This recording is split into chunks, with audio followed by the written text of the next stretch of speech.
महाभारत के युद्ध की घोषणा हो गई। सेनाएं कूच करने लगी कुरुक्षेत्र की ओर। इधर भगवान से सहायता लेने के लिए संयोग ऐसा हुआ कि दुर्योधन पहले पहुंच गया और अर्जुन भी पहुंचा। एक ही साथ दोनों पहुंचे। दुर्योधन पहले पहुंच गया द्वारिका, तो भगवान सो रहे थे या सोने का नाटक कर रहे थे, तो जब कभी मिलेंगे तो पूछेंगे। लेकिन शास्त्र कहता है कि पीताम्बर ओढ़कर सो रहे थे। दुर्योधन तो जगाना उचित नहीं समझा कि जब भगवान जागेंगे तब उनसे प्रार्थना करेंगे। तो दुर्योधन पीछे भगवान के सिरहाने की ओर एक सोफा पड़ा था, उस पर जाकर बैठ गया। अहंकारी ने राजा है। थोड़ी देर बाद अर्जुन पहुंचा, तो भक्त तो भगवान के चरणों में बैठता है, तो नीचे भगवान के चरणों में सामने बैठ गया। शास्त्रकार कहते हैं अर्जुन उसी समय युद्ध जीत गया था जिस समय भगवान के चरणों में बैठ गया था। क्योंकि व्यक्ति सो रहा होता है और जब जागता है चादर उठाकर मुंह से उठाकर, तो सबसे पहले दृष्टि उसकी चरणों की ओर जाती है। तो पहली दृष्टि अर्जुन की ओर जानी ही थी। तो भगवान जब जागे और पीताम्बर हटाया तो देखा चरणों की ओर सामने। अर्जुन बता रहे पार्थ तुम कब आए? बोले प्रभु अभी आया था। कैसे आए? बोले आशीर्वाद लेने आया। तो पीछे से दुर्योधन बोल पड़ा, भगवान मैं हूं, आया हूं और यहां से पहले आयो बैठो हूं। अच्छा अच्छा अच्छा तुम भी आए हो? हाँ ठीक है, तुम दोनों मेरे अपने हो, सगे हो। मेरे पास दो चीजें हैं, एक तो मेरी नारायणी सेना है और एक मैं हूं निहत्ता। ऐसा करो एक मुझे ले लो, एक सेना ले लो, बंटवारा सीधा सीधा हो गया। लेकिन मांगेगा पहले अर्जुन, क्योंकि जब कोई चीज बांटी जाती है तो बच्चों को पहले छोटे को दी जाती है, बड़ों को बाद में दिया जाता है। मांगेगा अर्जुन। अब दुर्योधन सोच रहा कि सेना ना मांग ले। दुर्योधन का सर मुझे आप चाहिए। भगवान ने कहा कि मैं शस्त्र नहीं उठाऊंगा। बोले कोई बात नहीं, मेरे पास बैठे तो रहोगे, मेरा तो इसी से बेड़ा पार हो जाएगा। दुर्योधन तो इतनी जोर से हंसा, मूर्खों से मांगना नहीं आया। विनाश काले विपरीत बुद्धिया नचकैया को का युद्ध में नाच कराया जाएगा? अरे युद्ध में तो सेना चाहिए। और दुर्योधन सेना लेकर चला गया। एक दिन भगवान ने अर्जुन से पूछा, क्यों भाई, युद्ध का समय था, भले आदमी, सेना मांगनी चाहिए थी, मुझे निहत्ते को मांग कर तू क्या चाहता था? तू युद्ध नहीं जीतना चाहता था क्या? अर्जुन ने कहा, गोविंद मैं युद्ध हारने को तैयार हूं, पर हरि को हारने को तैयार नहीं। मुझे हरि ही चाहिए, मुझे युद्ध नहीं। और जो हरि को ले लेता है उसकी हार कभी होती ही नहीं है। और जब पांडव समर्पित हो गए तो किस सीमा तक भगवान ने गिरकर इनकी रक्षा की है, उदाहरण बहुत है। एक उदाहरण देकर आगे बढ़ते।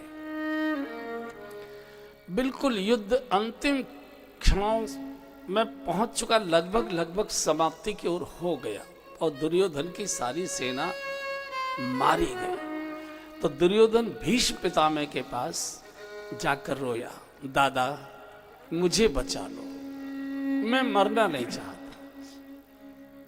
सृष्टि के नियम जा रहा है, जिसने जन्म लिया उसको तो मरना निश्चित है, लेकिन मैं नहीं मरना चाहता। और अहंकार कभी मरना नहीं चाहता है, और विनम्रता तो हमेशा मरी हुई रहती है। गिड़गिड़ाने का स्वभाव ही विनम्रता है।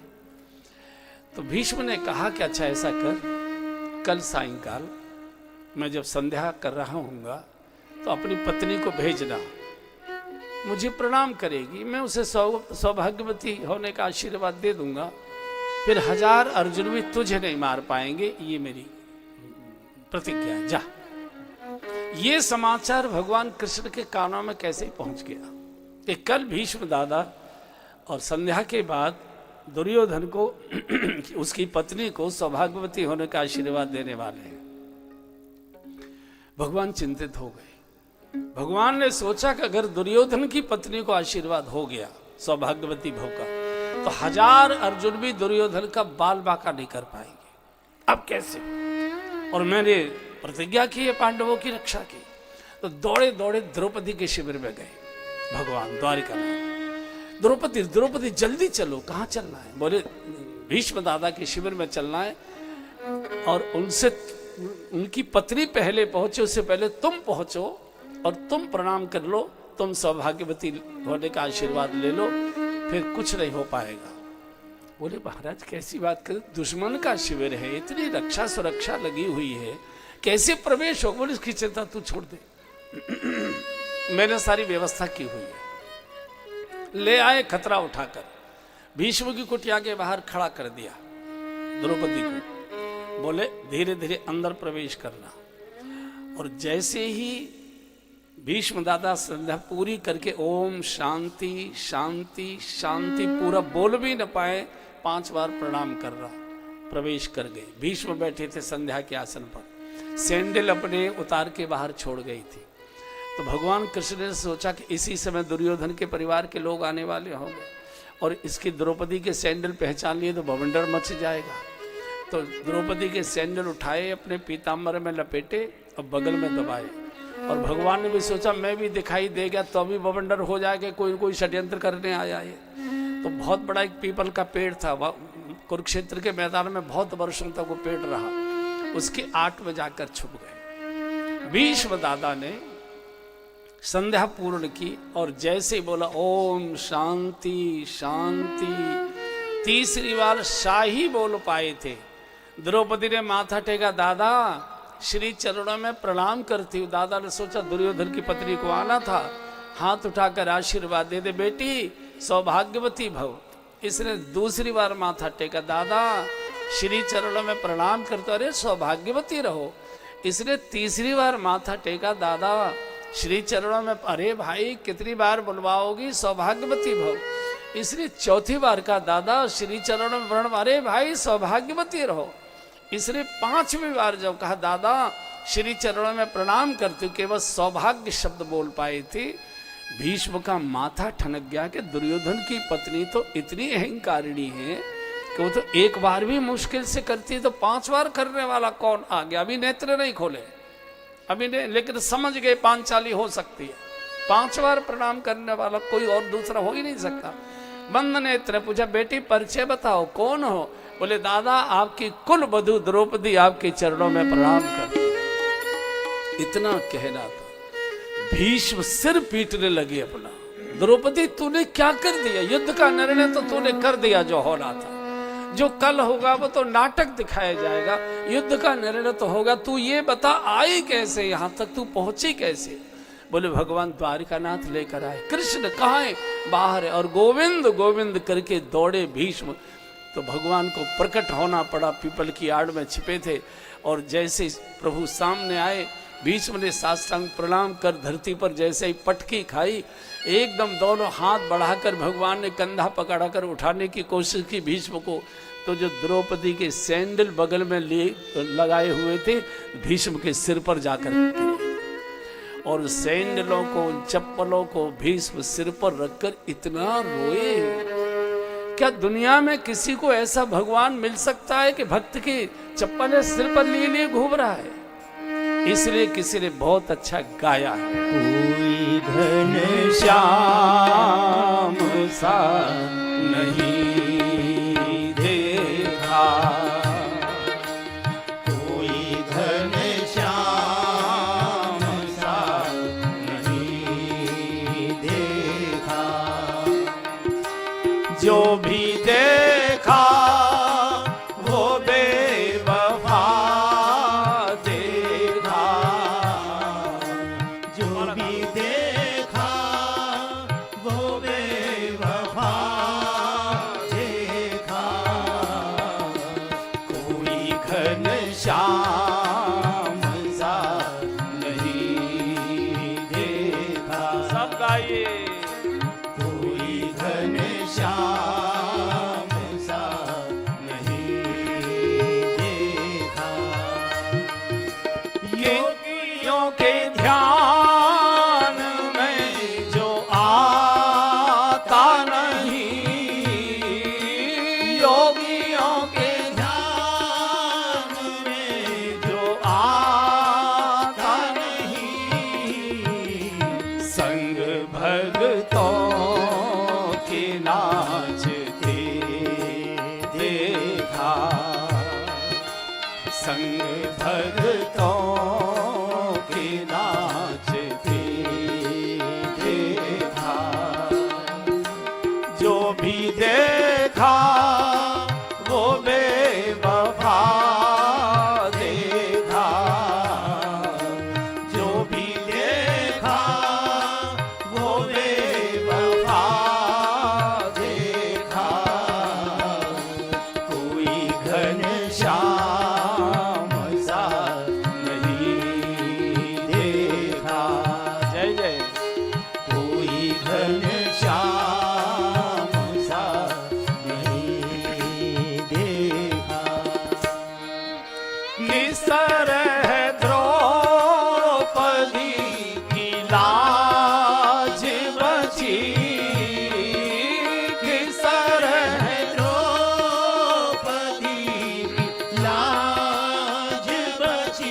देखा वो बेवफा देखा, कोई घनश्याम सा नहीं देखा,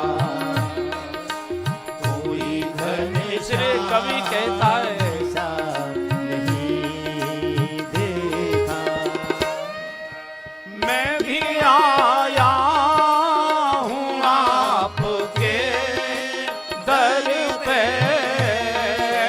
मैं भी आया हूँ आपके दर पे, जब कोई आसरा नहीं देखा, जब कोई आसरा नहीं देखा, कोई घनश्याम सा नहीं देखा, कोई घनश्याम सा नहीं देखा। संसारी पर भरोसा करिए मत और भगवान से भरोसा उठाइए मत। वही एक भरोसे वाला, बाकी सब धोखा देते हैं। कोई साथ नहीं, कोई साथ नहीं, सब ऊपर ऊपर की बातें हैं। आगे का अंतिम कारण बताते हैं मनु महाराज और शत्रुपा जी, सृष्टि के आदि दंपति मनु महाराज और शत्रुपा जी। हम चूंकि मनु की संतान हैं इसलिए मनुष्य कहलाए जाते हैं। मनु महाराज की पूर्व सृष्टि की रचना भगवान के संकल्प से हुआ करती थी। स्त्री और पुरुष के सहयोग से सृष्टि की रचना का शुभारंभ मनु महाराज और शत्रुपा जी के द्वारा हुआ है, इसलिए हम लोग मनुष्य कहलाए जाते हैं। बिल्कुल सृष्टि का प्रारंभ का काल है सतयुग का। किसी प्रकार का कोई समाज में वातावरण में दोष दुर्गुण नहीं है, किसी प्रकार का वैचारिक प्रदूषण नहीं है। महाराज ऐसे प्रजा का पालन करते हैं जैसे कोई योग्य पिता अपनी संतान का पालन करता है। बहुत आनंद का जीवन, प्रजा बहुत सुखी आनंदित। 2 पुत्र हुए, एक बिटिया हुई। बड़े बेटे का नाम उत्तानपाद, जिनके घर में ध्रुव जी का जन्म हुआ है। छोटे बेटे का नाम प्रियव्रत, बड़े तपस्वी हुए। और देवहूति नाम की एक इनको बिटिया हुई, जिनके गर्भ से करदम ऋषि का, जो वो कपिल मुनि का अवतार हुआ, जन्म हुआ। करदम ऋषि के साथ जिनका विवाह हुआ।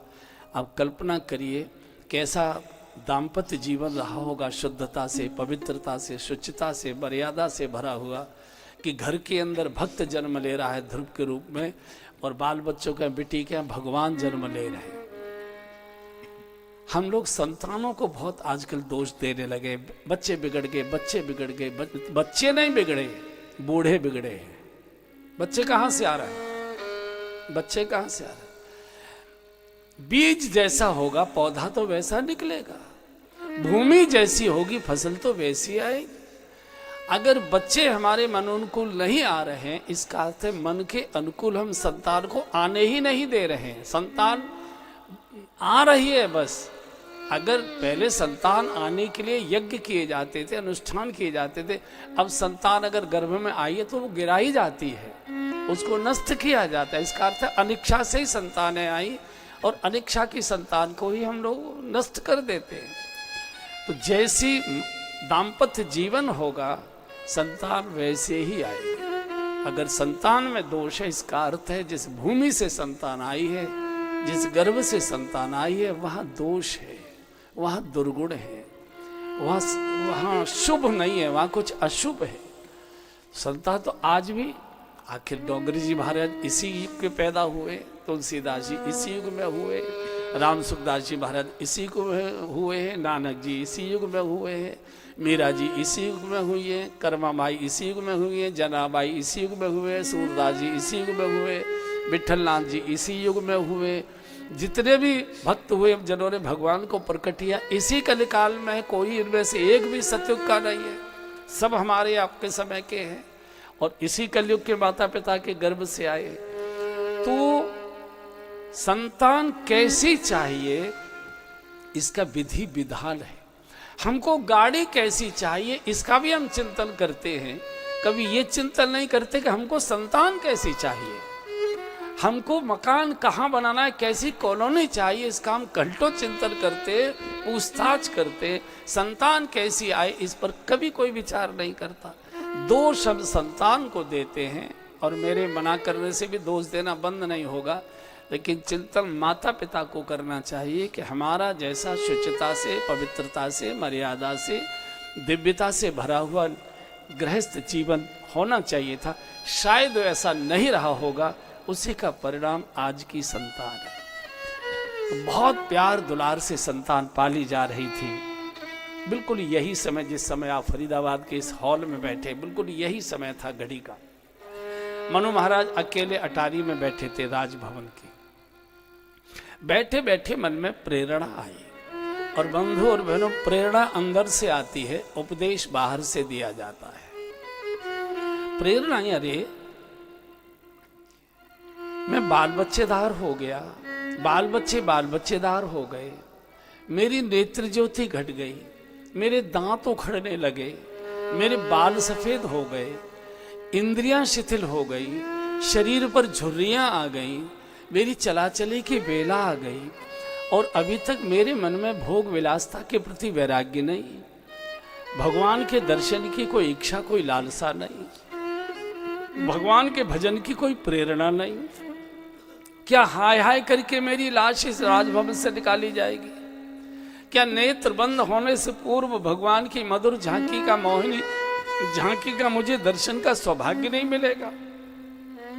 बिल्कुल अकेले बैठे थे, अंतः प्रेरणा प्रकट हुई और सीधे उतर कर आए, शत्रुपा जी के कक्ष में पहुंचे। संयोग से शत्रुपा जी भी अकेली बैठी थी, पास बैठ के। रानी, एक अंदर से प्रेरणा आ रही है, आज्ञा हो तो बोले। हाँ कहिए महाराज। बोले अब हम चलाचली की बेला में आ गए, बाल बच्चेदार हो गए, बाल बच्चे राजकाज संभालने लायक हो गए, और अब अंतिम समय है हमारा। इच्छा करती है, मन करता है कि चलो भारत के कुछ प्रमुख तीर्थों की यात्रा करते, दर्शन करते, किसी एक तीर्थ में किसी संत के चरणों में बैठकर जीवन का शेष समय भगवत आराधन, भगवत भजन, जप तप करते करते, और तीर्थ में शरीर छूटे, भगवान के भजन में शरीर छूटे, ऐसी प्रेरणा अंदर से हो रही है। आपका क्या कहना है? शत्रुपा जी के भी नेत्र डबडबा गए। कहा राजन, बहुत दिनों से सोच रही थी, मैं भी संकोच के कारण से मैं बोल नहीं पा रही थी, लेकिन मेरी भी आपसे एक प्रार्थना है। कहें देवी, क्या है?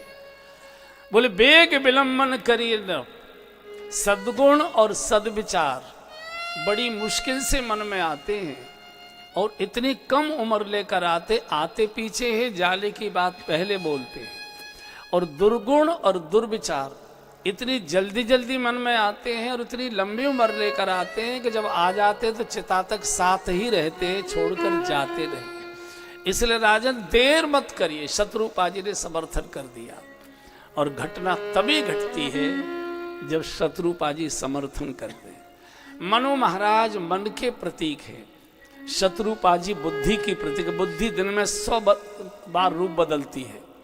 जब पूजा घर में बैठी होती है बुद्धि तो और प्रकार की होती है, ऑफिस में बैठी होती है तो बुद्धि और प्रकार की होती है, बाजार में जाती है तो बुद्धि और प्रकार की होती है, शादी विवाह में जाती है तो बुद्धि और प्रकार की हो जाए करती है। बुद्धि दिन में सैकड़ों रूप बदलती है, इसलिए उसका नाम ही शत्रुपा कर दिया गया है। पति के सामने बुद्धि खड़ी है तो बुद्धि और प्रकार की हो जाती है, बेटे के सामने बुद्धि और प्रकार की हो जाती है, मालिक के सामने बुद्धि और प्रकार की हो जाती है, नौकर के सामने वही बुद्धि और प्रकार की हो जाया करती है। ये शत्रुपा है। इसलिए राजन विलंब मत करिए। समर्थन कर दिया और घटना घटेगी। उसी समय दोनों बेटों को बुलाया, पास बैठाया। बेटा, अब तुम सब प्रकार से योग्य हो चुके हो, बाल बच्चेदार हो चुके, अब हमारी चला चली की बेला है, अंतिम समय है। और अपनी सिर की पगड़ी उतारकर बड़े बेटे उत्तानपाद के शीश पर रख दी। बोले प्रजा का पुत्रवत पालन करना, धर्म की रक्षा करना, और यहाँ परोपकार के कार्य में जितना लग सकता है जीवन लगाना, हम तुम्हारी माँ के साथ पहले तीर्थाटन करेंगे, फिर अंतिम समय किसी तीर्थ में किसी संत के चरणों में बैठकर भजन करते करते जीवन लीला पूर्ण करेंगे। अब राज्य तुम्हारा तिलक कर दिया। बच्चे रोने लगे, नहीं बाबूजी, नहीं बाबूजी, ऐसे कैसे चले जाएंगे, हम नहीं जाने देंगे, बिल्कुल नहीं जाएंगे। अरे हर पुत्र चाहता है कि वृद्धावस्था में मैं अपने वृद्ध माता पिता की अपने हाथों से सेवा करूं, हमको आशीर्वाद मिलेगा। इस पुण्य से आप हमको क्यों वंचित करना चाहते? आप कोई राजकाज में रुचि मत लीजिए, कोई दखल मत दीजिए, आप यहीं बैठे बैठे भजन करिए, जैसा चाहें वैसा जीवन जिए, लेकिन आप जाइए मत, हम आपका दर्शन करते रहेंगे, हमको आशीर्वाद मिलता रहेगा। जब बच्चों ने ममता की मीठी मीठी भाषा बोली, पिघलना चाहिए था शत्रुपा जी को, पिघल गए राजा। क्योंकि बच्चों की किलबिल दादी माँ को ज्यादा अच्छी लगती है, उसको बच्चों की नाक पहुंचने में बड़ा आनंद आता है ना, ऐसा वैसा। तो पिघलना चाहिए था शत्रुपा जी को, पिघल गए राजा।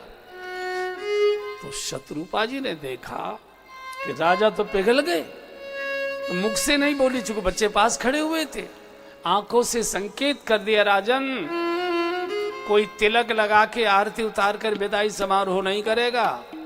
ये घर परिवार की ममता, ये थोड़ा चीख रहा है तुम्हारा माइक, घर परिवार की ममता, ये इसको जबरदस्ती छोड़ोगे, ये तब और थोड़ा कम गूंज है, थोड़ी गूंज करो, ई को जरा कम करो,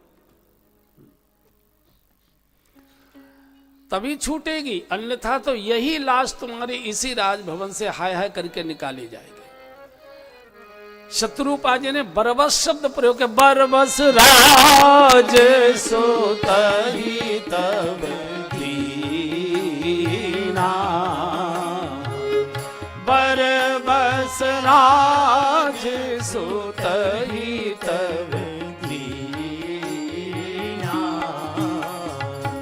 नारी समेत गगन वन कीना,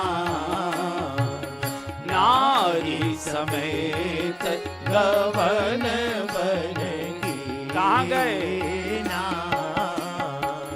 तीरथ भर में मिश विख्याता, तीरथ भर मिश विख्याता, अति पुनीत साधक सिद्धिदाता, अति पुनीत साधक सिद्धिदाता, ए पहुँचे जाई धेनुमति तीरा, पहुँचे जाई धेनुमति तीरा, हर्षि नहाने निर्मल नीरा, हर्षि नहाने निर्मल नीरा। छोड़ दिया बरबस, जबरदस्ती छोड़ दिया, बच्चे लेने को तैयार नहीं है। बरबस राज सुतई तब दीना, नारी समेत गवन बन कीना। कहाँ पहुंचे? 88,000 ऋषियों की तपस्थली गोमती गंगा का किनारा नैमिषारण्य पहुंच गए। मनु महाराज हमारे पुरखे हैं, उन्होंने लीक डाली है कि कब छोड़ें, कब छोड़ें। कई कहते हैं जब बूढ़े हो जाए, ऐसा नहीं, कोई ना कोई संकेत होगा ना। जब अपने बेटे की यानी अपने पुत्र के गोद में पुत्र आ जाए, बहुरानी की गोद में संतान आ जाए और उधर बिटिया की गोद में संतान आ जाए, दोनों कुलों में जब संतान आ जाए तो माता पिता को भीतर से बाहर आ जाना चाहिए। उस समय सतयुग के काल में घर छोड़कर वनों में जा सकते थे, रह सकते थे, क्योंकि वन विभाग के अधीन नहीं होते थे। जिस राजा के राज्य में वन होता था उसमें ऋषि मुनि भी निश्चिंत रूप से रह सकते थे, राक्षस भी रह सकते थे, सबको रहने की छूट होती थी। ऋषि मुनियों की रक्षा, सुरक्षा, भरण पोषण, उनकी आवश्यकताएं उस क्षेत्र का राजा करता था। आज वन विभाग की सरकार के अधीन है। आप झोंपड़ी बनाकर नहीं रह सकते, एक दतुन भी तोड़ नहीं सकते। माफिया भले ही ट्रक भर भर के लकड़ी काट कर ले जाए, लेकिन आप चाहें कि हम यहाँ झोंपड़ी बनाकर रहना शुरू कर दें, आज वो संभव नहीं है। तो जैसे हर मौसम के कपड़े अलग प्रकार के होते हैं, जैसे हर मौसम का भोजन अलग प्रकार का होता है, वैसे हर मौसम का भजन भी अलग प्रकार का होता है, सामाजिक जीवन भी अलग प्रकार का होता है। सतयुग में ये व्यवस्थाएं थी कि जिस राजा के राज्य में जितना वन क्षेत्र था वो स्वतंत्र होता था, उसमें सब लोग रह सकते थे। अच्छे लोगों की रक्षा राजा करता था, दुष्टों को दंडित आदि करना वो भी राजा का ही काम था। आज नहीं हो सकता, इसलिए आज घर छोड़कर तीर्थ में जाकर बसने की आवश्यकता नहीं है। मैं इसका विरोध करता हूँ, निषेध करता हूँ। तीर्थों का प्रवास करिए, तीर्थों की यात्रा करिए, तीर्थों का दर्शन करिए। गलती से भी तीर्थों में स्थायी निवास बनाकर रहना शुरू मत करिए। जो घर में पूजा पाठ हो रहा है उसे चलने दीजिए, घर को तीर्थ बनाइए। घर में शुचिता का वातावरण, पवित्रता का वातावरण, मर्यादा का वातावरण, घर तीर्थ जैसी सुगंध का, एकदम आचरण शुद्ध, खान पान शुद्ध, व्यवहार शुद्ध, सब चीजें आनंद की हों। तीर्थ जाइए, 4 6 10 दिन 15 दिन तीर्थ में निवास करिए। किसी साधु के आश्रम में रह सकते वहाँ रहिए, कहीं धर्मशाला में कमरा लेके रहते वहाँ रहिए। सामान्य भोजन करिए, बिल्कुल सुपाच्य साधारण भोजन किया। जो घर में पूजा पाठ नहीं हो रहा था उसको वहाँ पूरा करिए, नियम बना करके इतना पाठ करके ही यहाँ से जाएंगे। सुबह शाम वहाँ के ठाकुर जी जो भी होंगे उनको प्रणाम करिए, दर्शन करिए। किसी संत के चरणों में बैठकर समय निकालकर भगवत चर्चा श्रवण करिए। अपने जीवन के कुछ आध्यात्म को कुछ प्रश्न हो सकते हैं उनका वहाँ समाधान करिए। फिर बच्चों में आ जाइए, 2-4 महीने फिर घर में बच्चों में रहिए। फिर किलबिल जब शुरू हो जाए फिर तीर्थ में चले जाइए, फिर वहाँ 10 15 20 दिन रहिए, फिर बच्चों में आ जाइए। ये क्रम लगाइए। अगर आपने घर परिवार छोड़कर तीर्थ में जाकर मकान बनाकर रहना शुरू कर दिया, बहुत सारे लोगों ने कथावाचकों की कथाएं सुन सुनकर प्रभावित होकर अरे तीर्थ में चलो, तीर्थ रहो, वृंदावन की महिमा और वहाँ की महिमा गा गा कर छोड़ दिया बच्चों को। स्वामी जी के आश्रम में गुरु जी थे, पहले बहुत आदर सम्मान के साथ व्यवहार करते थे। वहाँ फ्लैट बनाकर कमरा बनाकर रहना शुरू कर दिया। कुछ दिन तो ठीक चलता है, फिर गुरुजी से ही बोलचाल बंद हो जाती है और कई बार तो गुरुजी से मुकदमा शुरू हो जाया करता है। क्योंकि थोड़े दिन के लिए अगर आप जाएंगे तो वो भी चिंता करेंगे। जब आप परमानेंट रह रहे हैं तो फिर आपको अपनी चिंता स्वयं करनी पड़ेगी।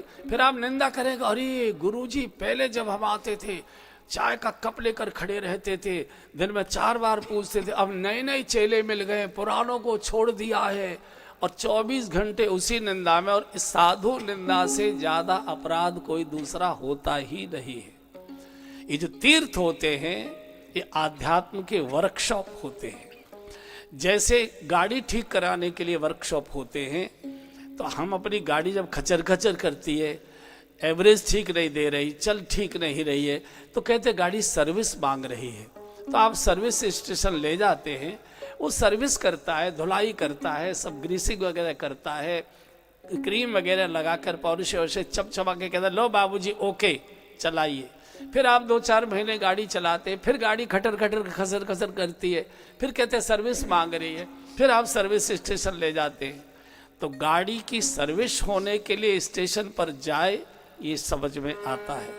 मैंने ऐसा सुना है कि जो गाड़ियां बहुत लंबे समय तक सर्विस स्टेशनों पर खड़ी कर दी जाती हैं, तो वहाँ के जो मिस्त्री होते हैं वो उन गाड़ियों के ओरिजिनल पुर्जे तो निकाल लेते हैं, नकली पुर्जे फिट कर दिया करते हैं। मैं समझता हूँ मेरी बात समझ में आ गई होगी।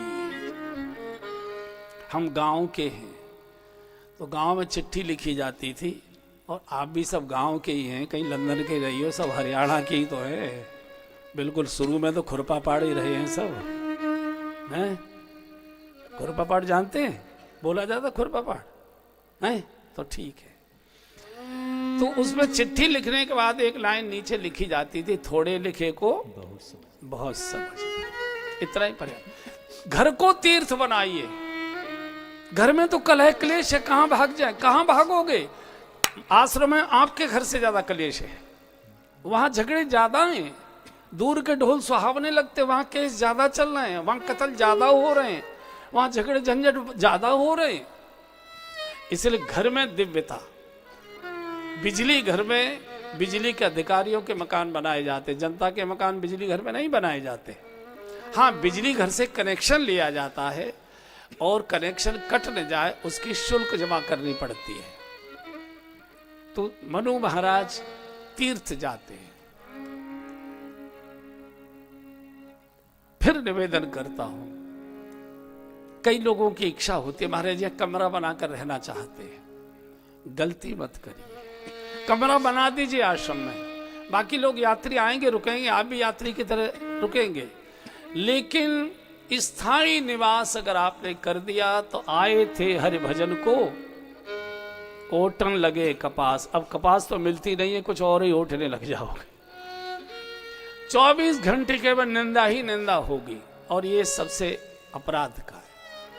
नैमिषारण्य ने पहुंचे, 88,000 ऋषि दर्शन करने आए, राजा का राज ऋषि आया है, मंत्र दीक्षा दी है, ओम नमो भगवते वासुदेवाय का मंत्र दिया है। ये सतयुग में मंत्र दिया गया, ओम नमो भगवते वासुदेवाय का मंत्र द्वापर में जपने वाला है, भगवान कृष्ण की प्राप्ति का है। इसलिए मंत्र क्या जपा आपने, ये बहुत महत्व की बात नहीं है, आपके मन में क्या इच्छा है दर्शन करने की, भगवान उस मन को पढ़ता है। सतयुग अभी तो कृष्ण का जन्म भी नहीं हुआ, और ओम नमो भगवते वासुदेवा का मंत्र जप रहे हैं, और दर्शन किसका करेंगे? राम और सीता का। इसलिए मंत्र कोई भी जपिए, आपके मन में इच्छा क्या है, वो ईश्वर भीतर बैठा हुआ है, वो जो मूर्ति के रूप में बैठा है वो भीतर वाले से मिलान करता है कि जो ये बैठा है वो तेरे भीतर भी बैठा हुआ है। उसको देखकर भीतर वाले को जगाइए। भगवान सुवक्कड़ बहुत है, शांताकारम भुजग शयनम, जगाने वाले को तो खटखटा कर जगाना पड़ता है, कोई कीर्तन, कोई मंत्र, कोई जप, कोई ताली बजाकर, ये सब ये है। और भोजन क्या करते हैं मनु महाराज? करहि आहार शाक फल कंदा, करहि आहार शाक फल